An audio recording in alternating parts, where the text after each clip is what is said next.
Drama ಅನಿ ನಾನ ಓದ್ಲ ಹಿತವಚನ. ನಿರ್ದೇಶಕ Yogaraj Bhat drama ಮಾಡ್ತಿರೋದು ಎಲ್ರಿಗೂ ಗೊತ್ತಾ ಇದೆ. ಈಗಷ್ಟೇ ಡ್ರಾಮಾ ಕೂಡ ಕಂಪ್ಲೀಟ್ ಮಾಡಿದ್ದಾರೆ. ಇನ್ನೇನು ಕೆಲವೇ ದಿನಗಳಲ್ಲಿ ಚಿತ್ರದ ಆಡಿಯೋ ಕೂಡ ರಿಲೀಸ್ ಆಗ್ತಿದೆ. ಆಡಿಯೋ ರಿಲೀಸ್ಗಿಂತ ಮುಂಚೆ ಚಿತ್ರದ ಹಾಡುಗಳನ್ನ ಕೇಳ್ತಾ ಚಿತ್ರದ ಹಾಡಿನ ಮೇಕಿಂಗ್ ಬಗ್ಗೆ ಚರ್ಚೆ ಮಾಡೋದು ಈ ವಿಶೇಷ ಕಾರ್ಯಕ್ರಮ. ನಾನು ಸಂದೀಪ್. ಡ್ರಾಮಾ ಅನಿ ನಾನ ಓದ್ಲ ಹಿತವಚನ. ಡ್ರಾಮಾ ವಿಶೇಷ ಕಾರ್ಯಕ್ರಮದಲ್ಲಿ ನಮ್ಮ ಜೊತೆ ಮಾತಾಡೋಕ್ಕೆ ಯೋಗರಾಜ್ ಭಟ್ ಇದ್ದಾರೆ, ಚಿತ್ರದ ಸೃಷ್ಟಿಕರ್ತ. ಮತ್ತು ಅವ್ರ ಕಾಂಬಿನೇಷನ್ ಯಾವಾಗಲೂ ಅವ್ರಿಗೊಂದು ಹೀರೋಯಿನ್ ಅಂತ ಹೇಳ್ಬೋದು, ಹರಿಕೃಷ್ಣ ಅವರಿದ್ದಾರೆ. ಸರ್ ಹೇಳಿ, ಇವಾಗ ಆಡಿಯೋ ಡ್ರಾಮಾ ಸ್ಟಾರ್ಟ್ ಆಗಿದೆ. ಪರಮಾತ್ಮ ಆದಮೇಲೆ ನಿಮ್ಮ ಒಂದು ಮುಂದಿನ ಚಿತ್ರ ಇನ್ನೇನು ಆಡಿಯೋ ರಿಲೀಸ್ ಆಗ್ತಿದೆ ಈ ಮಂತಲ್ಲಿ. ಫಸ್ಟ್ ಬಂದ್ಕೊಳ್ಳೋ ಭಟ್ರು ಸಿನಿಮಾ ಅಂತ ಅಂದ್ಕೊಳ್ಳೋ ಸಾಂಗ್ ಬಗ್ಗೆ ಒಂದು ಕ್ಯೂರಿಯಾಸಿಟಿ ಇರುತ್ತೆ, ಏನು ಬರ್ದಿರ್ತದೋ ಅಂತ. ಯಾಕಂದರೆ ನಿಮ್ಮ ಪದಗಳು ಆಗಿರ್ತದೆ, ಕೇಳೋಕ್ಕಿಂತ ಮುಂಚೆ ಒಂದ್ಸಲ ಕೇಳ್ಕೊಳ್ಳೋ ಆಟೋಮೆಟಿಕ್ಕಾಗಿ ಮುಖದಲ್ಲಿ ನಗು ಬರುತ್ತೆ. ಸೊ ಅದಕ್ಕೆ ನಿಮ್ಮಿಬ್ಬರು ಕಾಂಬಿನೇಷನ್ ಅನ್ಬೋದು. ಸೊ ಈ ಡ್ರಾಮಾ ಸಾಂಗ್ಸ್ಗಳ ಬಗ್ಗೆ ಹೇಳಿ ಸರ್.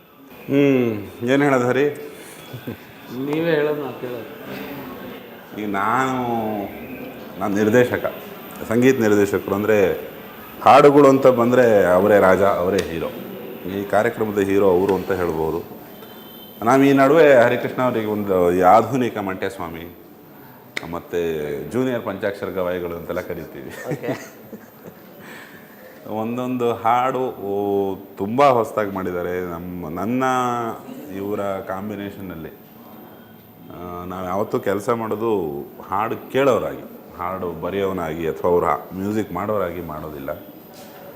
ಆ ಹಿನ್ನೆಲೆಯಲ್ಲಿ ನಾನು ಮತ್ತು ನೀವು ಇವತ್ತು ಪ್ರೇಕ್ಷಕರಾಗಿ ನಮ್ಮ ಡ್ರಾಮಾ ಚಿತ್ರದ ಹಾಡುಗಳ ಬಗ್ಗೆ ಮಾತಾಡೋದಿದ್ದೀವಿ. ಒಬ್ಬ ಕೇಳುಗರಾಗಿ ನಿಮ್ಗೆ ಏನು ಅನ್ನಿಸ್ತದೆ ಸರ್? ಫಸ್ಟೇ ಸರ್, ನಾವು ಅಂದ್ಕೊಂಡಂಗೆ ಹೋಗಿದ್ದೀವಿ, ಅದು ಮಾತ್ರ ಖಂಡಿತ. ಯಾಕಂದರೆ ಇದು ಯಾವುದೋ ಸಿನಿಮಾ ಹಾಡುಗಳ ಥರ ಮಾಡೋದು ಬೇಡ ಅಂತಲೇ ಅಂದ್ಕೊಂಡಿದ್ದು. ಒಂದು ಇಂಟ್ರೊಡಕ್ಷನ್ ಸಾಂಗ್ ಆಗಲಿ, ಯಾವುದೋ ಒಂದು ಡುವೆಟು ಈ ಟೆಂಪೋಲೇ ಇರ್ಬೇಕು, ಹಿಂಗೆ ಈ ಫಾರ್ಮುಲೆಲ್ಲ ಬಿಟ್ಟು ಮಾಡೋದಂತಲೇ ಅಂದ್ಕೊಂಡಿದ್ದೆ ಆಲ್ಬಮ್. ಅದ್ರ ತಕ್ಕನಾಗೆ ಮೂಡ್ ಬಂತು, ಅದು ಮಾತ್ರ ಖಂಡಿತ. ಅದ್ರ ತಕ್ಕನಾಗಿ ಮೂಡ್ ಬಂದಿರೋ ಕಾರಣಕ್ಕೆ ಹೆದರ್ಕೊಂಡ್ವಿ, ಯಾವುದೋ ಒಂದು ಮೆಲೋಡಿ ಸಾಂಗ್ ಆಗುತ್ತಾ ಬೇಡವಾ, ಭಯ ಪಟ್ಬಿಟ್ವಿ. ಅದೆಲ್ಲ ತುಂಬಾ ಆಯಿತು. ಬಟ್ ಒಂದೇ ಅದು ಫುಲ್ ಇವಾಗ ಫಿನಿಶಿಂಗ್ ಪ್ರೊಸೆಸಲ್ಲಿ ಖಂಡಿತ ಗೊತ್ತಾಗುತ್ತೆ. ಇದು ಸಿನಿಮಾ ಹಾಡುಗಳಲ್ಲೇ ಯಾವುದೋ ಒಂದು ಆಲ್ಬಮ್ ಹಾಡುಗಳ ಥರ ಕೇಳುತ್ತೆ ಅನ್ನೋದು ಒಂದು ಖಂಡಿತ ಅನ್ನಿಸ್ತಾ ಇದೆ. ಗೊಂಬೆ ಆಡ್ಸೋನು ಮೇಲೆ ಕುಂತವನು, ನಮ್ಗೆ ನಿಮಗೆ ಯಾಕೆ ಟೆನ್ಸನ್ನು. ಗೊಂಬೆ ಆಡ್ಸೋನು ಮೇಲೆ ಕುಂತವನು, ನಮ್ಗೆ ನಿಮಗೆ ಯಾಕೆ ಟೆನ್ಸನ್ನು.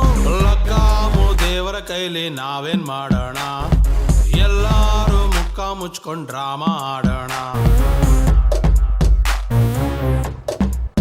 ಈಗ ಅವ್ರು ಬರ್ದಿರೋ ಸಾಂಗ್ಸ್ ಏನು ಬರೀತಾವ ತಕ್ಷಣ ನೀವೇ ಮ್ಯೂಸಿಕ್ ಕೂತಿರ್ತೀರ, ಒಟ್ಟಿಗೆ ಕೂತಿರ್ತೀರ. ಬಟ್ ಅವ್ರ ಪದಗಳ ಬಗ್ಗೆ ನಿಮ್ಗೆ ಏನು ಅನಿಸುತ್ತೆ ಕೇಳಿದಾಗ?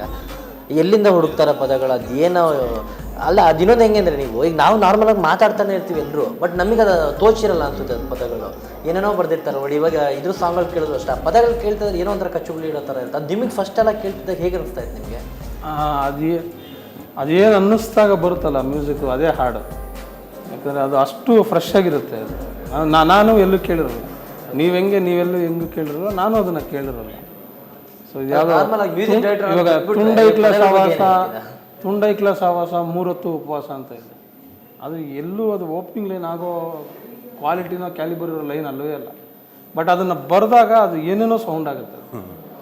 ಯಾಕಂದರೆ ಅದು ಸಿನಿಮಾಗತ್ತ ಅದಲ್ಲ, ಸಿನಿಮಾ ಲೈನ್ಸ್ ಅಲ್ವೇ ಅಲ್ವಾ ಅದೆಲ್ಲ. ತುಂಡೈಕ್ಲ ಇರ್ಬೋದು, ಡ್ರಾಮಾ ಹಿತವಚನ ಇರ್ಬೋದು, ಓತ್ಲಾ ಅದೆಲ್ಲ ಯಾವುದು ಯಾವುದು ನಾವು ರೆಗ್ಯುಲರ್ ಸಿನಿಮಾಲಿ ಯೂಸೇಜ್ ಇಲ್ಲ. ಅದು ಇಲ್ಲದೆ ಅದನ್ನು ಬರೆದಾಗ ಅದನ್ನು ಮಾಡೋಕ್ಕೆ ಹೊರಟಾಗ ಅದು ಬೇರೆ ಏನೋ ಆಗುತ್ತೆ. ಆಮೇಲೆ ಅದು 2 ವೇ ಅಫೇರ್ ಅದು ಯಾವಾಗಲೂ. ಒಂದೇನೋ ಪದ ಬರೆದು ಅಥವಾ ಒಂದು ಸಾಲು ಬರೆದು ನಾವು ಸಂಗೀತ ನಿರ್ದೇಶಕರಿಗೆ ಹೇಳಿದಾಗ ಅಲ್ಲೊಂದು ನಗುನೋ ಏನೋ ತುಂಟತನೋ ತಮಾಷೆನೋ ಮೆಲಡಿನೋ ಏನೋ ಒಂದು ಹುಟ್ಟಿ ಅವ್ರು ಶುರು ಮಾಡಿಬಿಡ್ತಾರೆ, ಅದನ್ನ ಹೇಳೋಕ್ಕೆ ಶುರು ಮಾಡ್ತಾರೆ. ಫಸ್ಟ್ ಇಂಪ್ರೆಷನ್ ಗೊತ್ತಾಗೋಗ್ಬಿಡುತ್ತೆ ಹೇಗೆ. ಹೌದು. ಹರಿಯ ಕಂಠ ಎಷ್ಟು ಪಾಪ್ಯುಲರ್ ಅಂದರೆ ಅವ್ರಿಗೆ ಮಾತಾಡಿದರೆ ಹಾಡ್ತಾರೆ ಕೇಳುತ್ತೆ. ರೇಡಿಯೋಲ್ಲಿ ಕಾರಲ್ಲಿ ಕೂತ್ರೆ ರೇಡಿಯೋದಲ್ಲಿ ಅವ್ರ ಕಂಠ ಬರುತ್ತೆ, ಟಿ ವಿಲಿ ಅವ್ರ ಕಂಠ ಬರುತ್ತೆ ಅಂತೂ ಮಕ್ಕಳಿಗೆಲ್ಲ ತುಂಬ ಇಷ್ಟ. ಆಮೇಲೆ ಈಗ ಅಮ್ಮಂದ್ರು ಜೋಗಳ ಹಾಡೋದಿಲ್ಲ, ಅದು ಅಮ್ಮಂದ್ರು ಜೋಗಳ ಹಾಡ್ತಾರೆ, ಅಪ್ಪಂದ್ರು ಹಾಡೋದಿಲ್ಲ. ಈಗ ನಮ್ಮದು ಹರಿದೆಲ್ಲ ನಮಗೆಲ್ಲ ಕರ್ನಾಟಕ ತಾಯಂದರು ಒಂದು ಪ್ರಶಸ್ತಿ ಕೊಡಬೇಕು. ಈ ಮಕ್ಕಳು ಮಲಗೋ ಟೈಮಲ್ಲಿ ಅನ್ನ ತಿನ್ನೋ ಟೈಮಲ್ಲೆಲ್ಲ ಹರಿಕೃಷ್ಣ ಹಾಡುಗಳನ್ನ ಮತ್ತು ನಾವು ಬರೆದ ಹಾಡು ಜೋಗುಳ ಥರ ಆಗೋಗಿದೆ. ನಾವು ಅಪ್ಪಂದ್ರ ಜೋಗಳ ಹಾಡಿದ್ದೀವಿ ಅಂತ ಅನ್ಬಹುದು ಏನಪ್ಪ. ಅದೊಂಥರ ಗೀಗಿ ಪದ, ನಮ್ಮ ಜಾನಪದ ಇತ್ಯಾದಿ ಇತ್ಯಾದಿ ಎಲ್ಲ ಸೇರಿಕೊಂಡು ಅದರಲ್ಲಿ ಶಂಕರಾಚಾರ್ಯ ರಾಮಾನುಜಾಚಾರ್ಯರಿಂದ ಹಿಡಿದು ಬಸವಣ್ಣ, ಅಕ್ಕಮಹಾದೇವಿ, ಅಲ್ಲಮಪ್ರಭು, ಸರ್ವಜ್ಞ ಎಲ್ಲರೂ ಒಂದೊಂದು ಸ್ವಲ್ಪ ಓದಿ ಏನೂ ಅರ್ಥ ಆಗದೆ ಬರ್ದಂಗೆ ಇರುತ್ತೆ.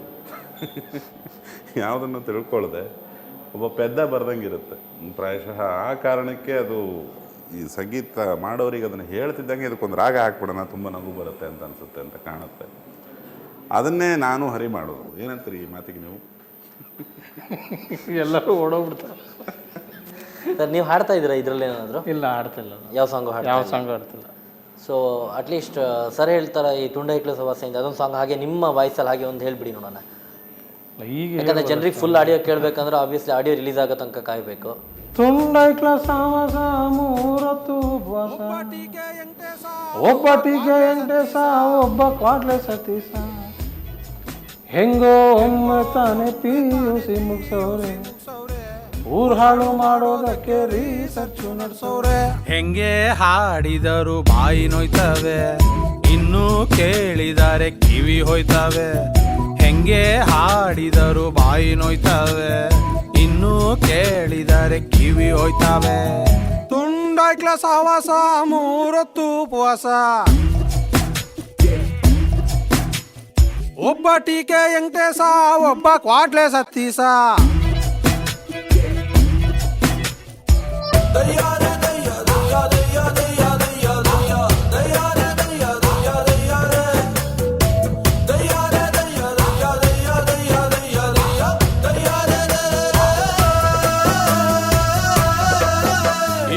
ಎಂಥ ಭಕ್ತಿ ಪ್ರಧಾನ ಹಾಡನ್ನು ಮಾಡಿದ್ದೀರಿ ಹರಿ. ಅದರಲ್ಲಿ ಅದು ಕೇಳೋದ್ರ ಮೇಲಿರೋ ಒಂದು ಭಕ್ತಿ, ದೇವರ ಮೇಲಿನ ಭಕ್ತಿ, ಅದರ ಒಂದು ಭಕ್ತಿಗೀತೆ ಅಂತ ಅನ್ಸುತ್ತೆ ನೋಡಿ. ಒಂದು ತುಂಬ ಹಿಂದೆ ಒಂದ್ಸತಿ ನಾನು ಹರಿ ಕೇಳಿದ್ದೆ, ನಿಮಗೆ ತುಂಬ ಇಷ್ಟವಾದ ಹಾಡುಗಳು ಯಾವುದೇ ಡಿವೋಷ್ನಲ್ ಸಾಂಗ್ಸ್ ಅಂದಿದ್ದು, ಭಕ್ತಿಗೀತೆಗಳು ತುಂಬ ಇಷ್ಟ ನನಗೆ ಅಂತ ಹೇಳಿದರು. ಆಮೇಲೆ ಈ ಹಾಡು ಕಂಪೋಸ್ ಮಾಡ್ಬೇಕಾದ್ರೆ ಇವರು ಸರ್ ನಾನು ಹೇಳಿದೆ ಹಿಂಗೆ ಇದೊಂದು ಫಸ್ಟ್ ಲೈನು ಇದನ್ನು ಹಾಡು ಮಾಡೋಣ ಅಂತೆಲ್ಲ ಮಾತಾಡ್ತಿರ್ಬೇಕಾದ್ರೆ ವಾಣಿಯಮ್ಮ ಹರಿಕೃಷ್ಣ ಅವರ ಧರ್ಮಪತ್ನಿ, ಅವರು ಕ್ಲಾಸಿಕಲಿ ಟ್ರೈನ್ಡ್ ಸಿಂಗರ್, ಶಾಸ್ತ್ರೀಯವಾಗಿ ಸಂಗೀತನ ಕಲ್ತಿದ್ದಾರೆ. ಅವರ ಹೆಂಡತಿಗೆ ಫೋನ್ ಮಾಡಿ ಈ ಕೃಷ್ಣ ನೀ ಬೇಗನೆ ಬಾರೋ ಇದು ಯಾವ ರಾಗ ಅಂತ ಕೇಳೋದು. ಆ ಕಡೆಯಿಂದ ಅವ್ರು ಕೇಳೋದು ನಮಗೆ ಕೇಳಿಸ್ತಿದೆ, ಯಾಕಪ್ಪ ಅದನ್ನ ಯಾಕೆ ಕುಲ್ಗೆಡಿಸ್ಬೇಕಾ ಇಬ್ಬರು ಸೇರಿ ಅಂತ.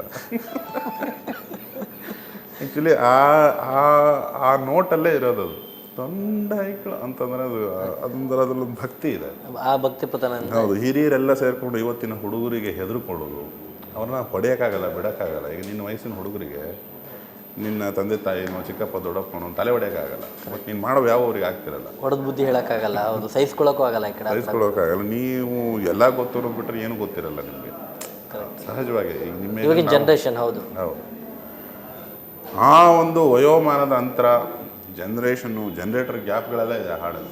ಅದು ಅದ್ಭುತವಾಗಿ ಆ ಸಿಂಗಿಂಗಲ್ಲಿ, ಕಂಪೋಸಿಷನಲ್ಲಿ, ಸೌಂಡಲ್ಲಿ ಕೂಡಿಸಿ ಒಂದೇ ಮಿಕ್ಸಿಗೆ ಹಾಗೆ ಆಚೆ ಬಿಡ್ತಾರೆ. ನಾವೊಂಥರ ಮಿಕ್ಸಿ ರೀ ನಿಮ್ಮ ಕಂಠ. ನೀವು ಎಷ್ಟು ವರ್ಷದಿಂದ ಏನೋ ಪ್ರಾಕ್ಟೀಸ್ ಏನಿದೆ ಸರ್ ಹಾಡೋದು? ಹೇಗೆ ಏನು ಪ್ರಾಕ್ಟೀಸ? ಒಂದು ದಿವಸ ಮೈಕ್ ನುಂಗ್ಬಿಟ್ರಂತೆ, ಆಟೋಮೆಟಿಕ್ಕಾಗಿ ವಾಯ್ಸ್ ಬರ್ತಾರೆ. ಹಾಡ್ಬೇಕಾದ್ರೆ ಮೈಕ್ ನುಂಗ್ಬಿಟ್ಟು ಹಂಗೆ ಆಗೋಯ್ತು ಅಂತ ಒಂದು ನ್ಯೂಸು ಹರಿ ಬಗ್ಗೆ. ಅದ್ಬಿಟ್ಟು ನಾನು ಹಾಡು ನನ್ನ ಹೆಂಡತಿ ಯಾವಾಗಲೂ ಹೇಳೋದು, ನಿನ್ನ ಬಾಯಿಂದ ಟ್ಯೂನ್ ಬಂದು ಹೆಂಗೆ ಓಕೆ ಮಾಡ್ತಾರೆ ಡೈರೆಕ್ಟ್ರು ಅಂತ. ಅಷ್ಟು ಕೆಡ್ದಾಗಿದೆ ಟೋನ್ ನಿಂದು, ಹೆಂಗೆ ಓಕೆ ಮಾಡ್ತಾರೆ ಅಂತ. ಇನ್ನೊಂದು ಯಾವುದೋ ಅವಾರ್ಡ್ ಫಂಕ್ಷನಲ್ಲಿ ಅವ್ರು ಮಾತಾಡಿದ್ದು ಕೇಳಿದ್ರು, ಇವರಿಗೆ ಬೆಸ್ಟ್ ಸಿಂಗರ್ ಕೊಟ್ಟಿದ್ರು ಆ ವರ್ಷದ್ದು, ಯಾವುದೋ ರೇಡಿಯೋ ಚಾನೆಲಲ್ಲಿ. ಐ ಥಿಂಕ್ ಅದು ನಿಮ್ಮ ಸಿನಿಮಾದು ಯಾವುದೋ ನಂಗೆ ನೆನಪಾಗ್ತಿಲ್ಲ. ಅದು ಕತ್ಲಲ್ಲಿ ಕಡಿಮೆ ಯಾವುದೋ ಸಾಂಗಿಗೆ ನನಗೆ ಬೆಸ್ಟ್ ಲಿರಿಸಿಸ್ಟ್ ಬಂದಿತ್ತು ಅವತ್ತು. ಸೋನು ನಿಗಮ್ ಇದ್ದರು, ಟಿಪ್ಪು ಇದ್ದ, ಆಮೇಲೆ ಕುನಾಲ್ ಗಾಂಜಾವಾಲ, KK ಅವರೆಲ್ಲ ನಾಮಿನೇಷನ್ ಇತ್ತು ಬೆಸ್ಟ್ ಸಿಂಗರಿಗೆ. ಅವ್ರಿಗೆ ಯಾರಿಗೂ ಕೊಡದೆ ಇವ್ರಿಗೆ ಕೊಟ್ಬಿಟ್ಟು, ಇವ್ರು ಹೆಣ್ತಿ ಕೋಪ, ಅಷ್ಟೆಲ್ಲ ಚೆನ್ನಾಗಿ ಹಾಡೋರು ಬಿಟ್ಬಿಟ್ಟು ನಿಂಗೆ ಕೊಟ್ಬಿಟ್ಟು. ಅದು ಅವತ್ತು ತುಂಬ ನಕ್ಕಿದ್ವಿ. ಆ ಅವಾರ್ಡ್ ತೊಗೊಂಬಂದು ನಾವು ಹೊರಗೆ ಹೊರಟೋ ಟೈಮಲ್ಲಿ ಅವ್ರಿಗೆ ಅದು ತಡ್ಕೊಳಕ್ಕಾಗ್ತದೆ, ಇದನ್ನು ಕೊಟ್ಬಿಟ್ರ ಇನ್ನೂ ಆಡ್ತೀಯ, ಶಾಕ್ ಹೋಗ್ಬಿಟ್ಟಿದ್ದಾರೆ ಫುಲ್ಲು. ನೀವು ಬರ್ದಿರೋ ಸಾಂಗ್ಸ್ ಎಲ್ಲ ಡಿಫ್ರೆಂಟ್ ಪ್ಯಾಟರ್ನ್ ಅಂತ ಮಾಡಿದ್ದೀರಾ ಅಥವಾ ಹೇಗೆ? ಇಲ್ಲ ಈ ಸತಿ ಭಟ್ ಸರ್ ಒಂದು ತುಂಬ ಒಳ್ಳೆ ರೊಮ್ಯಾಂಟಿಕ್ ಸಾಂಗ್ ಬರ್ದವ್ರು. ಹ್ಞೂ ಒಳ್ಳೇದಲ್ಲ, ನನ್ನ ಕೆರಿಯರ್ ಬೆಸ್ಟ್ ಸಾಂಗ್ ಅಂತಲೇ ಹೇಳ್ಬೇಕು. ಅಷ್ಟು ಒಳ್ಳೆ ಸಾಂಗ್ ಬರ್ದವ್ರು. ಅದು ಎಷ್ಟು ಚೆನ್ನಾಗಿದೆ ಅಂದರೆ ಅದನ್ನು ಇಟ್ಕೋಬೇಕಾ ಬಿಡ್ಬೇಕು ಅನ್ನೋದು ಅದು ಹೆದರಿಕೆ ಕೂಡ ಆಗಿತ್ತು ನಮಗೆ. ಅದಷ್ಟು ಚೆನ್ನಾಗಿದೆ, ತುಂಬ ಸ್ವೀಟ್ ಆದರೆ ಏನೇ ಆಗುತ್ತೆ. ಈ ತುಂಬ ಚೆನ್ನಾಗಿ ಇರೋ ಹುಡುಗಿಗೆ ಬೇಗ ಮದುವೆ ಆಗಲ್ಲ, ಒಳ್ಳೆ ಗಂಡು ಸಿಗಲ್ಲ. ಆ ಥರದ್ದೊಂದು ಹಾಡು ಮಾಡಿ ಕುತ್ಕೊಂಡ್ಬಿಟ್ಟಿದ್ವಿ.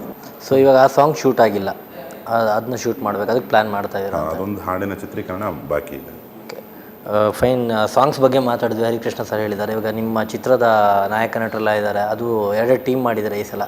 ನಾರ್ಮಲಾಗಿ ಒಬ್ಬರು ಇರ್ತಾಯಿದ್ರೆ ಇಲ್ಲಿ ಇವಾಗ ಗಾಳಿಪಟ ಆದಮೇಲೆ ಮತ್ತೆ 2 ಬಂದಿದ್ದಾರೆ. ಸೊ ಡ್ರಾಮಾ ಕಂಪ್ನಿ ಮ್ಯೂಸಿಕ್ ಬಗ್ಗೆ ಇನ್ನೂ ಸಾಕಷ್ಟು ವಿಷಯನ ಚಿತ್ರತಂಡದ ಡ್ರಾಮಾ ಆರ್ಟಿಸ್ಟ್ಗಳೇ ಹೇಳ್ತಾರೆ. ಅದನ್ನ ಕೇಳೋಕ್ಕಿಂತ ಮುಂಚೆ ಚಿಕ್ಕ ಬ್ರೇಕ್. ಡ್ರಾಮಾ ಅನಿ ನಾನ ಓದ್ಲಾ ಹಿತವಚನ